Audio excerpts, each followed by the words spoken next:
Hello student, स्वागत है। जय हिंद, वंदे मातरम। एक बार फिर से हम लोग कुछ दिन के बाद वीडियो बनाना स्टार्ट कर रहे हैं। आइए देखते हैं क्वेश्चन कौन कौन से हैं। पहला क्वेश्चन है आपका 17 नंबर। निम्नलिखित में से कौन से परिवर्तन ऊष्माशोषी और ऊष्माक्षेपी है। तो आइए, क्वेश्चन दिया गया है फेरस सल्फेट का अपघटन, दूसरा है सल्फ्यूरिक अम्ल का तनुकरण, तीसरा है सोडियम हाइड्रोक्साइड का जल में विलीन होना, चौथा है अमोनियम क्लोराइड का जल में विलीन होना। मतलब ये सब जल में मिल रहा है, किसमें? जल में मिल रहा है। तो कैसी क्रिया होगी, ठीक है, कैसी क्रिया होगी ये बताना है। ऊष्मा शोषी होगा या फिर ऊष्मा क्षेपी होगा, आपको ये बताना है, ठीक है। देखिए, बी तथा सी अर्थात कि सोडियम सल्फ्यूरिक अम्ल और सोडियम हाइड्रोक्साइड का जल में विलीन कैसा है? ऊष्माक्षेपी है, क्योंकि इसमें ऊष्मा मुक्त होती है, ठीक है।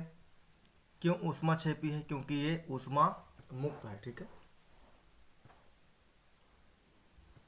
और ए तथा डी अर्थात आप कह सकते हैं फेरस सल्फेट अमोनियम क्लोराइड का जल में विलीन होना क्या है? ऊष्मा शोषी। अब ये क्यों है ऊष्मा शोषी? क्योंकि ये ऊष्मा का अवशेष सोख लेता है, क्या करता है? ऊष्मा को अवशोषित कर लेता है, अपनी ओर खींच लेता है, ठीक है।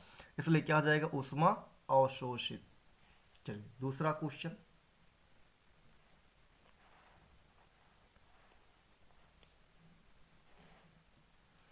क्वेश्चन बोला गया है रासायनिक साम्य किसे कहते हैं? सिद्ध कीजिए कि प्रकृति गतिज है, मतलब इसमें एनर्जी है, ठीक है। तो देखिए, रासायनिक साम्य डालेगा आप हेडिंग, ठीक है। किसी उत्क्रमणीय अभिक्रिया की वह अवस्था जिसमें अग्र व विपरीत दोनों अभिक्रियाओं के वेग क्या हो? बराबर। दोनों अभिक्रियाओं का वेग क्या हो? बराबर। तो उसे क्या बोलते हैं? रासायनिक साम्यावस्था कहते हैं। एग्जाम्पल लिया जाता है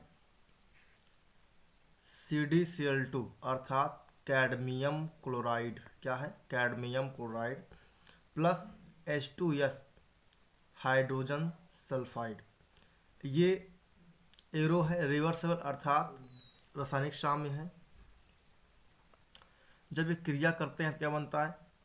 CdES अर्थात कैडमियम सल्फाइड और यहाँ से HCl हाइड्रोजन क्लोराइड बनता है, ठीक है। और एक ऐसा अवक्षेप देता है तो ये पीला अवक्षेप देता है। कैडमियम सल्फाइड का ऐसा अवक्षेप है, पीला अवक्षेप देता है। यानी ऐसा इधर से रिएक्शन कराने पर ये बनता है। अगर आप यहाँ से रिएक्शन इसको करा दीजिए तो ये फिर से हमें यही प्राप्त हो जाएगा, ठीक है। इसीलिए क्या बोला गया है? रासायनिक साम्य है, ठीक है। चलिए ये नेक्स्ट क्वेश्चन देखते हैं।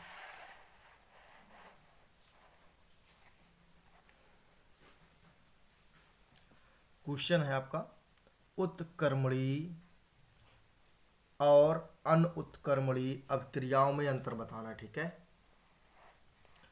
उत्क्रमणीय का मतलब होता है जो दोनों दिशा में चल सके। अनुत्क्रमणीय का मतलब होता है जो एक ही दिशा में चल के पूर्ण हो जाए, ठीक है।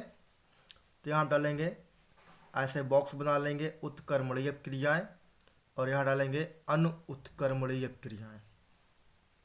उत्क्रमणीय में पहला पॉइंट आप लिखेंगे, ये अभिक्रियाएं अग्र एवं पश्च दोनों दिशाओं में चल सकती है, अर्थात आगे भी चल सकती है और पीछे भी चल सकती है, ठीक है।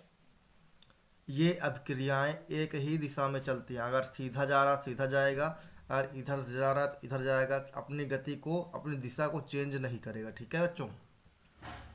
इन अभिक्रियाओं में उत्पाद पुनः संयोजित होकर क्रिया कारकों को बनाते हैं। इसमें दूसरा है इन अभिक्रियाओं में उत्पाद पुनः संयोजित नहीं होता है। ठीक है। तीसरा पॉइंट है, ये अभिक्रियाएं कभी पूर्ण नहीं होती। अब बताओ बच्चों, कभी पूर्ण क्यों नहीं होती हैं? क्योंकि एक बार इधर जाती है, एक बार इधर जाती है, ये जीवन भर ऐसे ही चलती रहती है, इसलिए कभी पूर्ण नहीं होती है।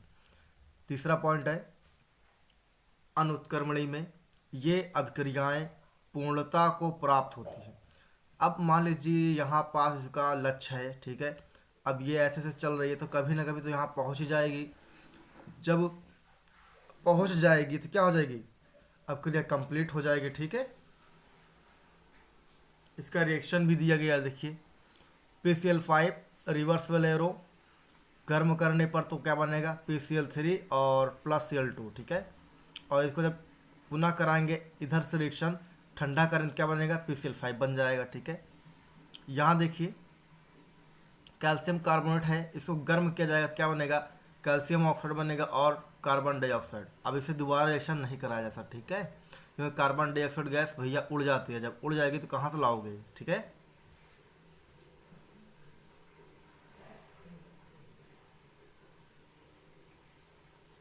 चलिए नेक्स्ट क्वेश्चन देखिए, ये 2014 में भी आया है और NCERT देखिए फेवरेट क्वेश्चन है, तो आप इसको बिल्कुल ध्यान से समझें।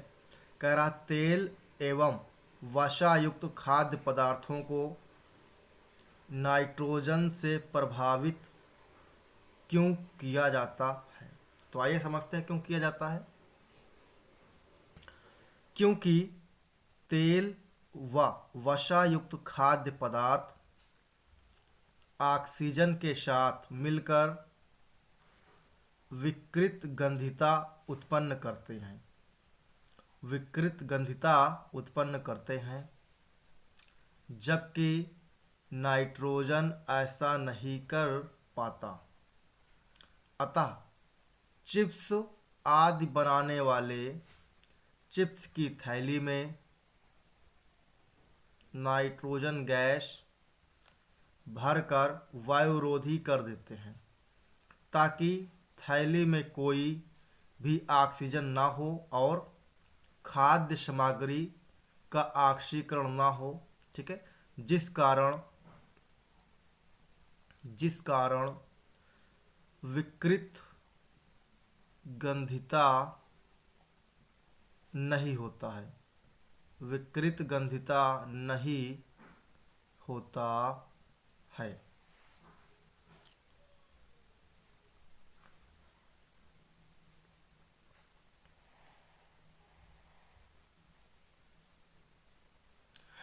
चलिए देखिए बच्चों, नया क्वेश्चन है जो बहुत इंपॉर्टेंट है, ये परीक्षा में हर बार आते हैं। संक्षारण और विकृत गंधिता क्या है, इन पर आप वर्णन करना है, टिप्पणी लिखना है। ठीक है। बहुत इंपॉर्टेंट क्वेश्चन आपका ये। तो देखिए पहला ही है संक्षारण, बहुत ही इंपॉर्टेंट है, आप इसको बेहतरीन तरीके से समझ लीजिए और नोट्स बना लीजिए। ठीक है। धातु का अभिकारकों द्वारा यौगिकों में बदलकर नष्ट होने की प्रक्रिया को संक्षारण कहते हैं। एग्जाम्पल क्या है इसका देखिए, आयरन को नम वायु में डाल देने से वह नम वायु से क्रिया करके आयरन ऑक्साइड बनाता है। यह आयरन ऑक्साइड ही आयरन पर जंग के रूप में परत बना लेता है। इस आयरन ऑक्साइड के गुण आयरन के गुणों से भिन्न होता है और फिर आयरन जो है आपका क्या हो जाता है? नष्ट हो जाता है। ठीक है। फिर जो आपका आयरन होता है वो नष्ट हो जाता है। नेक्स्ट क्वेश्चन आपका विकृत गंधिता, ये भी बहुत ही इंपॉर्टेंट है। अभी इसके बारे में हम लोगों ने ऊपर पढ़ा, लेकिन फिर समझिए बहुत ज़्यादा इंपॉर्टेंट है। ठीक है। ऐसी प्रक्रिया जिसमें वसायुक्त अथवा तैलीय खाद्य सामग्री खराब होने लगती है, बात समझिए कैसी? खराब होने लगती है तथा स्वाद एवं गंध में परिवर्तन हो जाता है। अर्थात खाद्य पदार्थों का ऑक्सीजन से क्रिया करके ऑक्सीकरण कर देना, अर्थात स्वाद को नष्ट कर देना, भोजन सामग्री को खराब कर देना, उसमें गंध उत्पन्न कर देना। ठीक है, उसमें क्या गंध उत्पन्न कर देना, क्या कहलाता है आपका, विकृत गंधिता कहलाती है। ठीक है, उदाहरण क्या है, चिप्स की थैली में नाइट्रोजन गैस इसीलिए भरा जाता है जिससे कि ऑक्सीकरण क्रिया ना हो और आपका चिप्स जो है, क्या है आपका जो चिप्स है वो विकृत गंधिता ना हो।